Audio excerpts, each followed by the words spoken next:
Are you about to hand over thousands of dollars to a contractor based purely on a handshake and a glossy business card? Well, welcome to This Explainer. Today, we're giving you the exact tools you need to protect your home, your wallet, and honestly, your peace of mind here in Virginia. Because if you're planning any kind of home improvement, skipping this one simple check could literally cost you everything. Let's get right into it. I want you to picture this scenario. You've saved up for months for a major home renovation. You hire this super friendly contractor who gives you a great bid, the demolition starts, and then, boom, everything goes wrong. The work is shoddy, they completely ghost you, and then comes the ultimate gut punch. You find out they were never actually licensed to begin with. And look, the state of Virginia takes this incredibly seriously. Just check out this quote from Virginia Code Section 54-1115. Unlicensed contracting is flat out illegal. But the risk isn't just that the contractor might get slapped with a fine of up to $500 a day. For you, the homeowner, hiring an unlicensed contractor for projects over $1,000 can lead to voided local building permits, extremely limited legal options if they take your deposit and run, and massive, massive liability. So here's our roadmap for a day. We're going to cover 1. The renovation nightmare, 2. Decoding Virginia license classes, 3. Doing a step-by-step license lookup, 4. Reading the DPR results, 5. Going beyond the license database, and 6. Your final hiring checklist. All right, part 1, the renovation nightmare, and when exactly the law steps in. The absolute crucial point here is this magic number, $1,000. If your project's total cost, and yes, that is labor and materials combined, crosses that $1,000 mark, state law steps in. So a $900 handyman repair, you might be totally fine. But the second you go past that $1,000, skipping a license check means you are exposing yourself to huge financial risks. Moving on to part 2, decoding license classes, understanding A, B, and C. Okay, so Virginia categorizes contractors by project value using a tiered system. Think of it like a ladder. You've got Class A, B, and C. A Class C license is for smaller projects. This was traditionally up to $10,000, but recently got bumped up to just under $30,000. Class B is your mid-tier, and that covers projects up to roughly $150,000. And Class A, well, that's the top tier. It's for unlimited values, but it requires the contractor to have at least 5 years of verifiable experience and to have passed some pretty rigorous exams. So the big takeaway here is you absolutely must match the contractor's class to the dollar value of your specific project. But here's the kicker. That class letter is only half the story. You also really need to look at specialty designations. A Class A license just means they can take on super expensive projects, but the specialty actually dictates what kind of work they are legally approved to do. For example, BLD stands for building, ELE is for electrical, PLB is for plumbing, and HVAC is for HVAC. So sure, they might have a shiny Class A license, but if they're rewiring your house, they better have that ELE designation. And remember, if a general contractor is doing the building, but they sub out the electrical work, that subcontractor needs their own electrical credential too. All right, let's get practical with part 3, step-by-step lookup, where we verify those credentials. You're going to start by visiting the official Virginia Department of Professional and Occupational Regulation website. Most people just call it DPOR.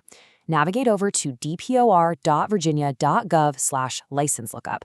And hey, make sure you actually see the official DPOR logo right there on the page, just so you know for sure you're on the legitimate state government site. Once you're there, it's basically 4 simple steps. First, hit that URL. Second, and honestly, this is where a lot of folks get stuck, you have to select contractors from the profession drop-down menu. Now, if you're looking for an individual plumber or electrician instead of a whole company, you might need to select tradesman instead. Third step, enter the business name exactly as it appears on your quote, or honestly, it's way better to just type in their 10-digit DPOR license number if you have it. Finally, hit search and pull up their digital record. Part 4, reading DPOR results and spotting the red flags.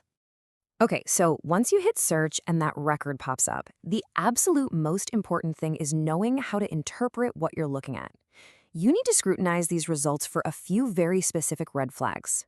First up, the status must say active or current. If it says expired, suspended, or revoked, run the other way. Do not hire them. Second, check that license class A, B, or C to make sure it covers your total project cost. Third, verify that those 3-letter specialty codes actually match the trade they'll be doing. Fourth, the business name on the screen needs to exactly match the name on the contract you're about to sign. If the license says Bob's Builders LLC, but your contract says Bob's Roofing and Siding, that is a massive warning sign. And finally, look around for a tab or a link for disciplinary history. You want to see if the state has ever fined them for past violations. Now for part 5, Beyond the Database. Let's check those insurance rules. Finding an active license on the website is really just the baseline. We have to dig a little bit deeper here. See, a license proves they passed their exams and met some financial benchmarks. But what happens if they accidentally drop a heavy beam on your car, or heaven forbid, a worker falls off a ladder? You really have to understand the difference between general liability insurance and workers' compensation. Interestingly enough, DPOR doesn't strictly mandate general liability insurance just to hold a contractor's license. Though, let's be real, it is standard industry practice, and you should always demand a certificate proving they have it. However, Virginia law does legally require workers' compensation insurance for any company that has 3 or more employees. And that brings us to a, frankly, terrifying legal concept called the statutory employer doctrine. To put this legal jargon into plain English for you, liability flows up the ladder. If your contractor hires an uninsured sub and someone gets hurt on your property, the law is going to search for the nearest insured party. If nobody has insurance, well, congratulations, you might just be deemed the statutory employer. You could literally be on the hook for hundreds of thousands of dollars in medical bills. So please, never let a crew onto your property without verifying their insurance first. But hey, what if you go to the DPUR site, you type in the name, and your search just turns up completely blank? Don't panic right away. Try a few of these troubleshooting steps. Often, it's just a simple name mismatch. They might be using a doing business as trade name instead of their actual legal corporate name. Try searching by that 10-digit license number instead. It's way more accurate.